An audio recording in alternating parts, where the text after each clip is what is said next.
Congratulations, you've finished the fat transfer process. I hope you're excited.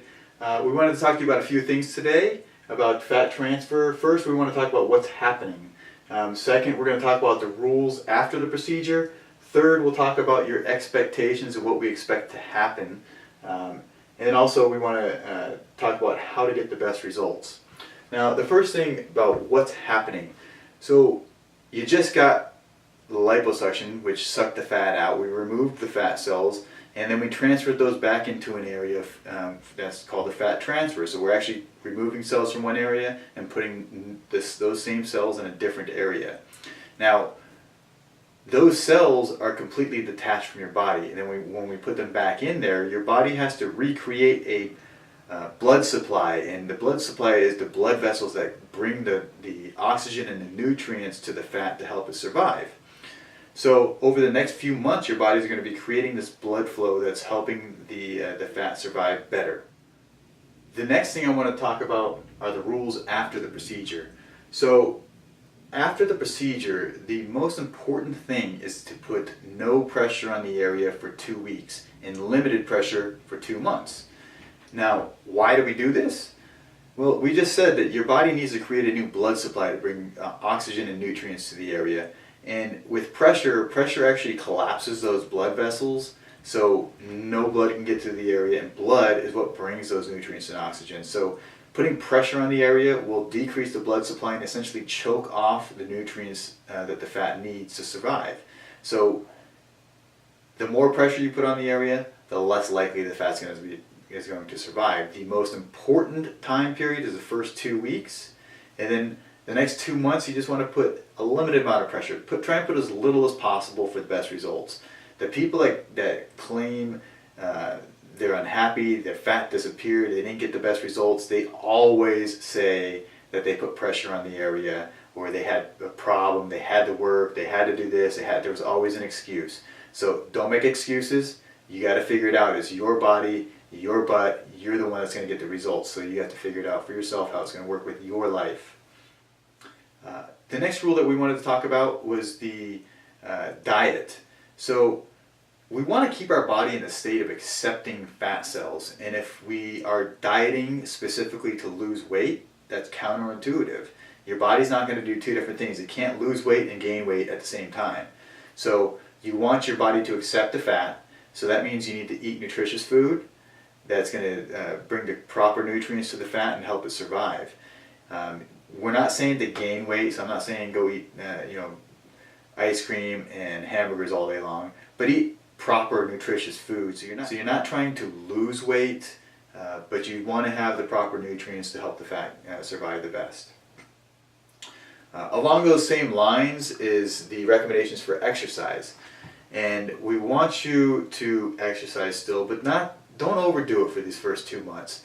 Now, you want your body again in the state of accepting fat cells. So if you're trying to exercise to lose weight, meaning you're running on the treadmill, you're on the Stairmaster, you're on your bike, you're doing exercise that you're sweating profusely and trying to lose weight, we want to avoid that stuff for the first 2 months.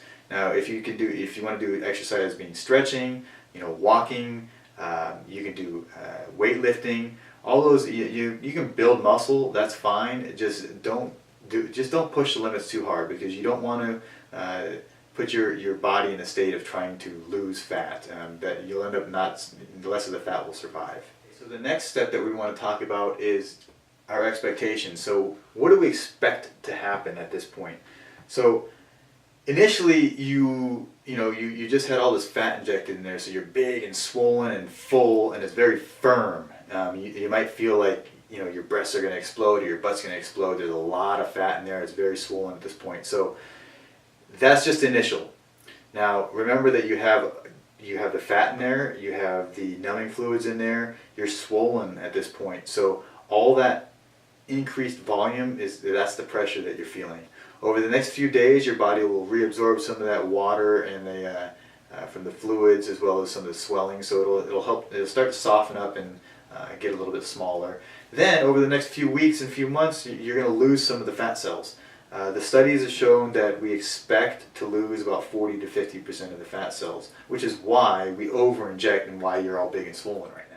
So over the next few months, your body is going to start creating this blood supply and bringing new blood to the area to help the fat survive. So that's why it's important to keep the pressure off the area. So many of you may be worried, if all these fat cells die, well, what happens to the fat cells? And you know, the body's an amazing thing. So what happens as those fat cells die, our body is essentially going to wash it away and reabsorb it into our body, then it gets excreted through the liver. Nothing you have to worry about. It shouldn't be an issue. And the next thing that we want to talk about is how to get the best results after your fat transfer. So there's a few things that you can do. Obviously the first and most important thing is follow the rules. So not putting the pressure on for 2 weeks and limited pressure for 2 months. That's the most important thing. Follow your diet. Follow the exercise plan as we stated earlier. But there's a couple other things. Since we want more blood to come to the area, there's a few things that we can do to help increase the blood flow. The first thing we recommend is using a warm compress. So we're going to give you a heating pad, and the heating pad you can put on the area. We recommend using it for about 10-15 minutes, maybe 2-3 times a day as you find time to do so. And you'll notice it does not need to be hot, so don't burn the fat. Put it on low, just a low warm pressure compress will. You'll notice when you take it off, you start to see the area is actually pink. Well, the pink is because there's more blood in the area. So that's exactly what we want. Another way to help increase the blood flow is cypress oil. Cypress oil has been shown to dilate blood vessels and helping more blood flow to the area. Now this stuff is very potent, so you don't have to use a lot of it. However, a few drops you probably won't be able to spread over the entire area, so we do recommend using a carrier oil like a coconut oil or a jojoba oil. You just need a few drops of the cypress oil mixed in with these other oils, and then you can rub it all over the area. And you can do this probably 2-3 times a day. That would be fine.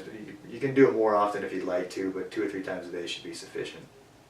So we want to try and expand our blood volume, and we do that through staying hydrated. So drinking plenty of water, especially if you're a Las Vegas native here. It's very dry and arid in this area, so you need to stay hydrated.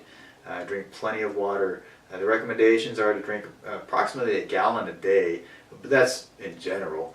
So you want to stay as hydrated as possible. If you're dehydrated, you'll notice your mouth is dry, your eyes are dry, your nose is dry. These are indications that you're dehydrated, so if you have those, make sure you're drinking more water to stay hydrated.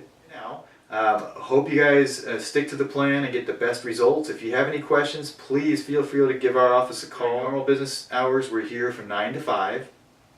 If you need to get a hold of me after hours, you will get my cell phone number. Feel free to give me a call. I do text, so you can text as well. Just let me know who you are and what your question is. We'll talk to you guys soon.